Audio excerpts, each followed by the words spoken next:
Eu penso que é uma vantagem lá importante, né? Mas ainda tem o segundo tempo da decisão e a gente respeita muito a qualidade do nosso adversário, né? Pela a grandeza do resultado na casa do adversário na final de campeonato, né? Mais de 20 anos, né? Foi que me disseram que não ganhava com esse placar. Então, é uma vitória importante, como eu falei, né? Penso que a gente teve uma atuação madura. Primeiro tempo, naturalmente, pela pressão do ambiente e pela necessidade, o desejo de abrir o placar, o Grêmio conseguiu ter um pouco mais de volume, até que as coisas foram sentando na partida, a gente conseguiu achar o nosso jogo, né? Tivemos talvez as melhores oportunidades do primeiro tempo, com os gols, né? Uma penalidade, para mim, que é duvidosa, que podia ter marcado, no lance do Vitinho, mas penso que foi um controle a partir ali dos 18 minutos, 20 minutos, que nos garantiram essa vantagem importante. Porém, pelo contexto da disputa, a gente sabe que o campeonato está aberto. Roger, boa noite. Talvez a palavra que defina essa vitória do Inter seja também estratégia. Eu queria que você falasse sobre isso, tanto no primeiro tempo como no segundo. No primeiro, eu queria que você falasse se foi algo pensado por ti, dar uma segurada no início, ou foi algo imposto pelo Grêmio, e como o Inter conseguiu, na segunda metade do primeiro tempo, conseguir dominar o jogo, e também a postura estratégica na segunda etapa, de segurar um pouco mais e saber que tinha uma vantagem muito importante. Estrategicamente, eu vou me furtar, me abster dos pequenos detalhes, né? Porque a gente ainda tem o segundo jogo, é importante a gente preservar, né? O que aconteceu no jogo foi estratégias que a gente criou em função da fortaleza do adversário, que eram as bolas, muitas bolas às costas, as bolas de inversão com dupla amplitude pelo corredor lateral, as ultrapassagens com os laterais de último terço, né? A primeira parte do jogo ela foi truncada pela energia do adversário, né, no ímpeto de jogar em casa, né? Ali o jogo ficou meio amarrado, até que sentou um pouquinho, a gente conseguiu colocar um pouco melhor a bola no chão e as nossas jogadas começaram a sair, né? Então, o princípio foi uma condição de imposição do mandante, né, do local. E no segundo tempo, né, onde eu imaginei que o Grêmio pudesse vir com alguma mudança, se manteve igual e usou mais as profundidades de mesmo corredor, junto com as de inversão. Em um determinado momento, né, eu abri linha de 5, né, colocando o Fernando dentro da defesa, para que a gente conseguisse controlar essas amplitudes em inversão, né, em bola longa, né?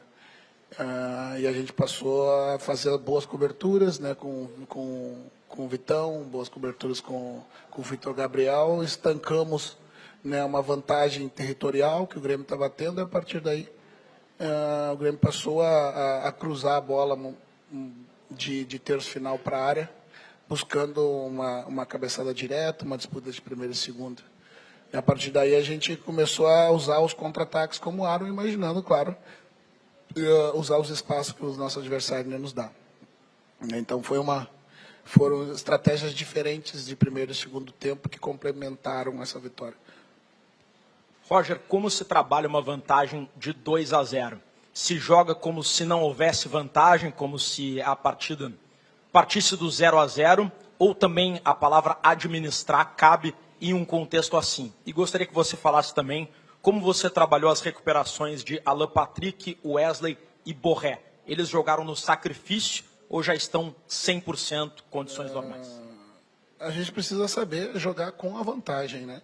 Não pela vantagem. É uma vantagem importante, mas a gente sabe que estamos tratando de um clássico, uma final de campeonato regional, com todo o ambiente histórico envolvido nesse momento, né? Então, a gente não pode, ao mesmo tempo que a gente tem que saber que essa vitória é importante, nos dá uma margem e uma vantagem significativa, né? O adversário vai buscar, sem dúvida nenhuma, mesmo estando fora dos seus domínios, né, recuperar a vantagem que o adversário impôs dentro da sua casa, né? Então, a maior humildade possível, a maior tranquilidade possível, os pés no chão, né? Foi o que eu falei para os meus atletas no vestiário agora. Esse grupo se caracteriza por trabalhar muito e aceitar de forma genuína que a comissão técnica os guia através do caminho que a gente estabelece como estratégia. Então, nada mais do que fazer o que eles vêm fazendo, né? Descansar agora e trabalhar visando o segundo jogo. Com relação às recuperações, o Alan da torção do tornozelo, uma questão mais sintomática, né? O ligamento cicatrizou bem e era uma questão mais de limiar de dor, né? E os dias que ele veio para o campo deram essa segurança que ele podia atuar, né? Borré e o Wesley, o Borré uma característica fisiológica à parte, né? Se recupera bem rápido dos seus processos de lesão. Talvez tenha sido ele que tenha tido mais volume de todos os atletas, né? Foi até difícil segurá-lo já no outro jogo, né? Mas ainda o tempo de cicatrização ainda estava precoce, lançar no campo, né? E o Wesley, né, se recuperou dentro do prazo mínimo, né? Mas todos eles com uma condição mínima para estar como opção, não para sair jogando, né? A questão do Alan, que é um jogador que perde pouco condicionamento, que a gente optou por lançar um daqueles que estava em campo, até pela característica da função, porque dos outros eu tinha peças para substituir. Roger, você falou agora dos 3 jogadores de frente que se recuperaram e foram relacionados para a partida, mas eu creio que a grande surpresa na chegada do Inter na concentração foi o Rocher, relacionado para a partida. Agora, com mais uma semana de trabalho pela frente, o Rocher retorna ou o Antony será prestigiado e jogará a final no Beira-Rio? O Antony vem fazendo um grande campeonato regional, né? E o Tino é uma grande liderança interna. O Tino veio para o campo no início da sua preparação e, a bem da verdade, né, nós colocamos no banco com o mínimo das condições, muito mais pelo seu peso, né, que representa dentro do grupo e também como segurança e motivação e incentivo para o Antony, né, que está fazendo um grande campeonato regional. A semana a gente vai observar como é que o Rocher progride no meio da semana, mas hoje eu gostaria de privilegiar, né, o Antony, né, mas a gente sabe também da capacidade, da liderança do Rocher para esses momentos. Roger, aqui na Coreia, aqui em pé, estou no meio da turma aqui. Desde a tua chegada no Internacional, a gente vê a oportunidade dos jovens poderem atuar. E hoje, com licença poética, eu não vou dizer passado, senão é sacanagem com o Fernando. A gente teve presente e futuro em campo no final. O Fernando ao lado do Luiz Otávio.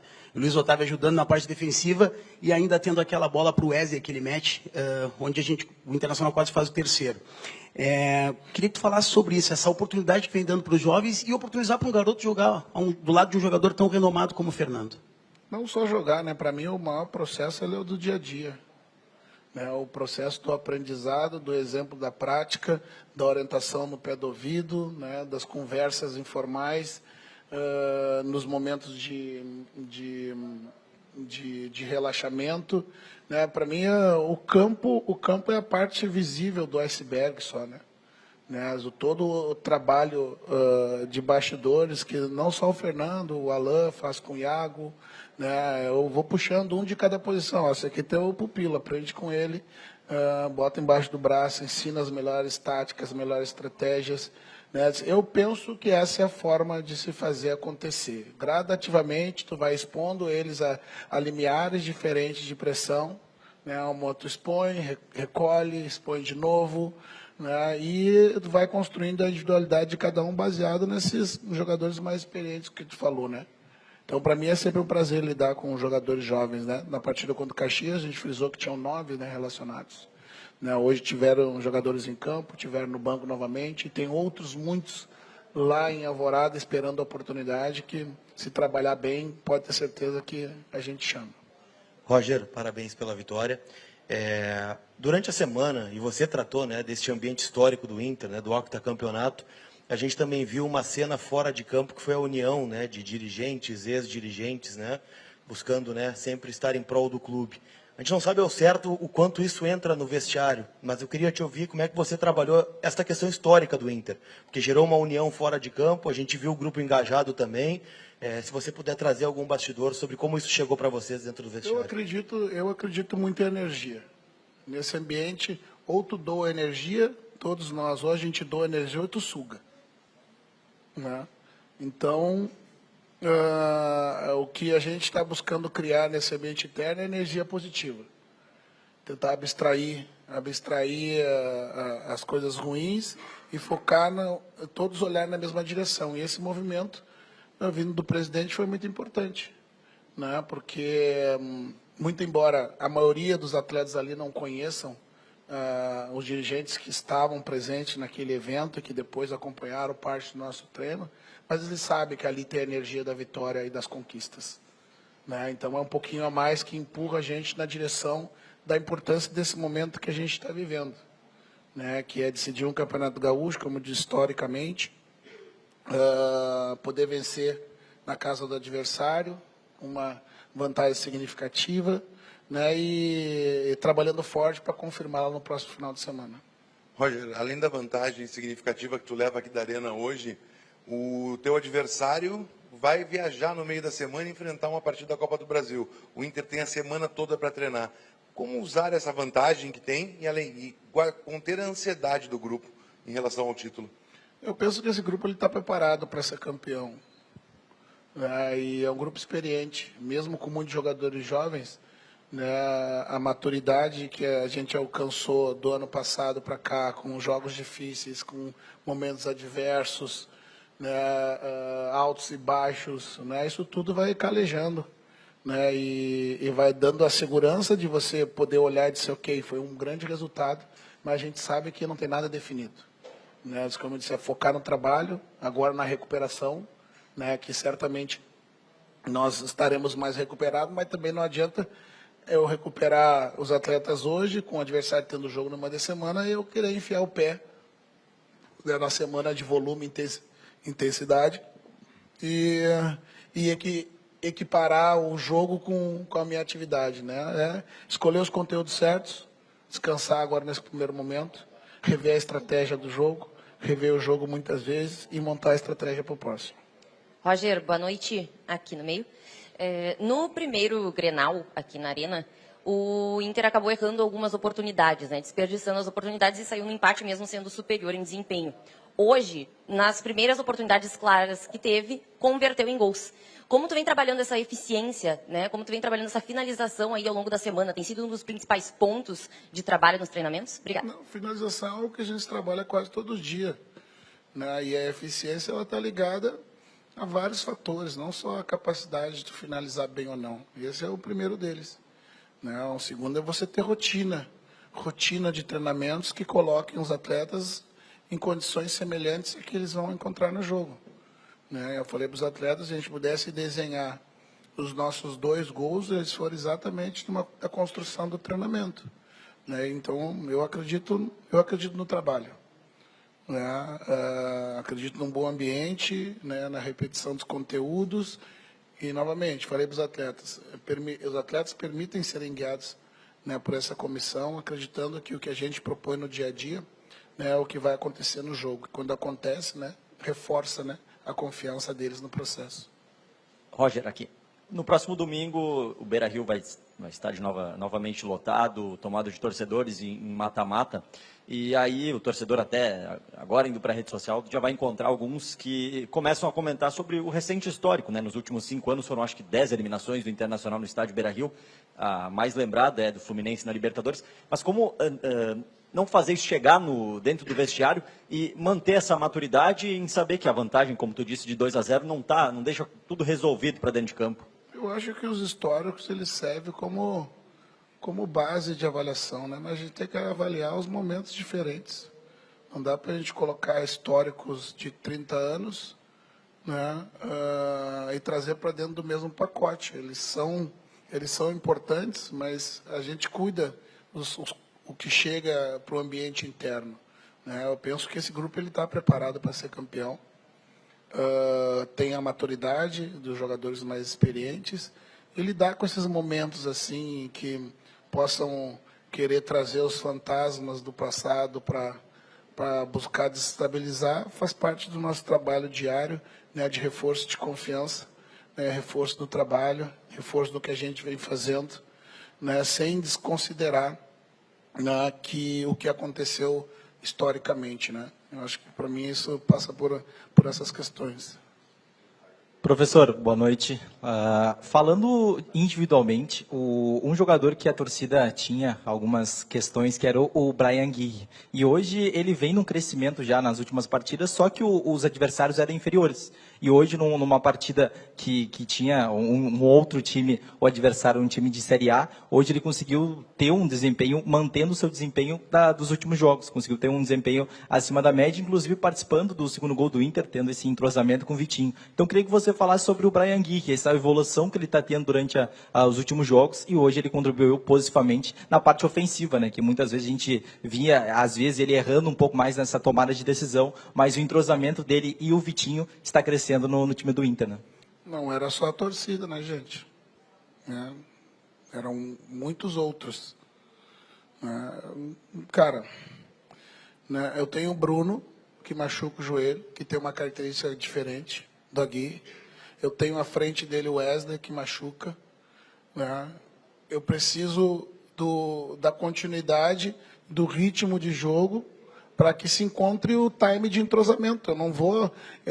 o conteúdo do treino, muitas vezes, eu vou repetir atividades para que aqueles caras aprendam a jogar juntos naquele momento, que um conheçam o outro em função dessa característica. Então, só isso você precisa de tempo. Né? A questão toda é que, né, as avaliações externas, elas, para mim, são completamente precipitadas. Né? Se eu fosse um pouco mais nervoso, eu já tinha tirado o Bryan e colocado o outro. Né? Quem tá de fora sempre acaba sendo melhor. Né? Então, que bom, eu fico feliz. E fico feliz de ter tido a segurança de permitir que ele ganhasse ritmo de jogo e não me permitisse me influenciar pelo que externo está dizendo. Né? O torcedor, eu sei que ele confia no que a gente está fazendo. Né? Porém, né, infelizmente, não funciona assim por todos. Né? Ele encontrou o entrosamento, busca de profundidade, time, né, melhor capacidade física. Era começo de temporada. Né? Muitos queriam que eu tirasse o Bryan no segundo jogo. Né? Não é justo. Né? Precisa um pouquinho mais de calma nas ponderações para não acabar ninguém. Né? Eu ainda me recordo hoje, meu primeiro jogo. Né? Eu chego em casa, está minha mãe de criação, lendo um jornal onde dizia a minha notinha do jogo. O Grêmio pode procurar um outro lateral, porque esse não vai jogar. Então, para mim, é por aí.